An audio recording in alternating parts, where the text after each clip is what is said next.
Hi everyone, we're here with our sermon recap, and this week we were in the Gospel of Matthew.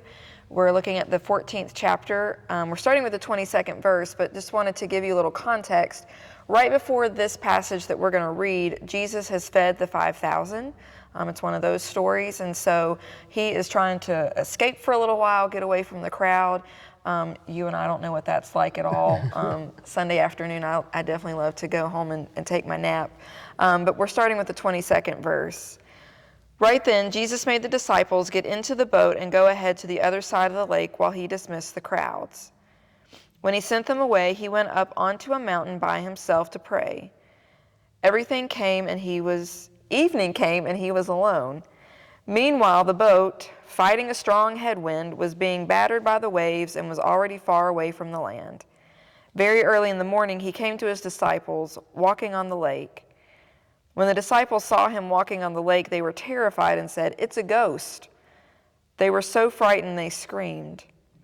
Just then Jesus spoke to them, "Do not be afraid. Take heart, it's me."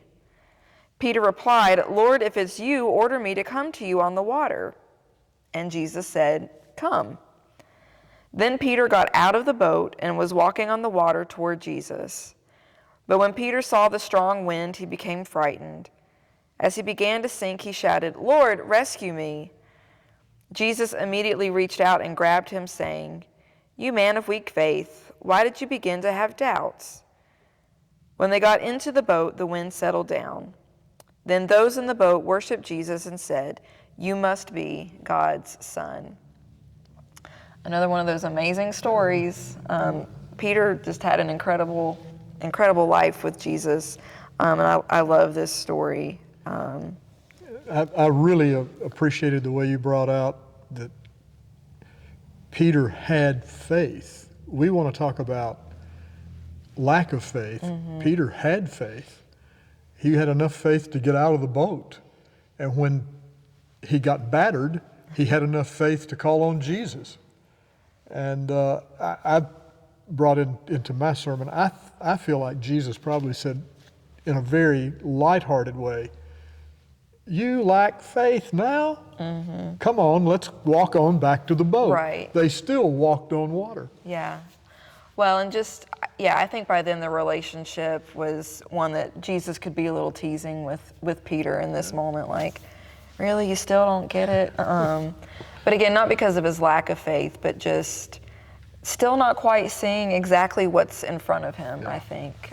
Trusting that Jesus can do incredible things, and obviously that Jesus was going to save him. But, and I just love, I'd never thought before writing this sermon and doing some of the other, I went to sources I don't normally go to, and just thinking about that mentality that we all live in, like, I think I can. And if I just think it hard enough, I can do it. If I just pray it hard enough, it will happen. And I love Peter just being like, I got this. I'm going to do it. It's fine. No big deal. But he got distracted like we all do in times. So I loved what you did with the hymns in your sermon. As a girl that grew up with those old hymns and worship, you just took me back to really special moments in telling those stories. And it was one of those things that, as I read through the scripture, I thought, we've got so many examples of people who have been battered. Mm. It is well with my soul. How could it be well with your soul if you've lost your family, which is that story? Mm-hmm. Or, precious Lord, take my hand, lead me on, let me stand. I'm weak, I'm worn, I'm tired. Yeah. Just those old hymns just spoke about this kind of rescue me, mm-hmm. and he does. Yeah. It was really powerful for me to go back and I was like, does he know he's in the connection? Does he know he's in the contemporary service? But I think it still resonates. Those words they resonate so deeply, even all these years later. So to pull us out of that, I think I can kind of mode of faith, though. Like, those hymns really speak to leaning on Jesus and giving ourselves over to Jesus, even in the, worst of circumstances. and just that reminder that we have Jesus to hold on to and to rescue us. We don't have to do that on our own. So I think you and I kind of got in the same place with this one. We just took very different routes. Which I think we've said this before. It's what Scripture does.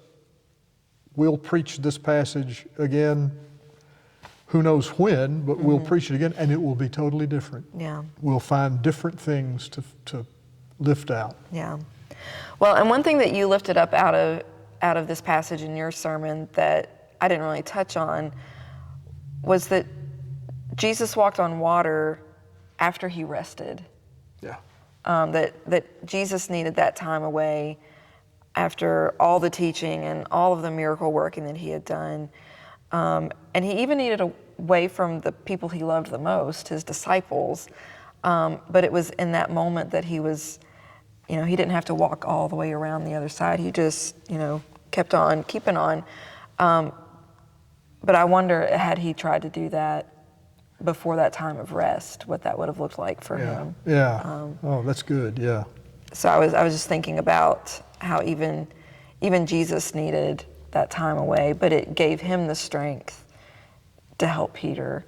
Yeah. So I think that's another good reminder for us. Sometimes you just need a nap. Sometimes you just need a retreat. You just need rest.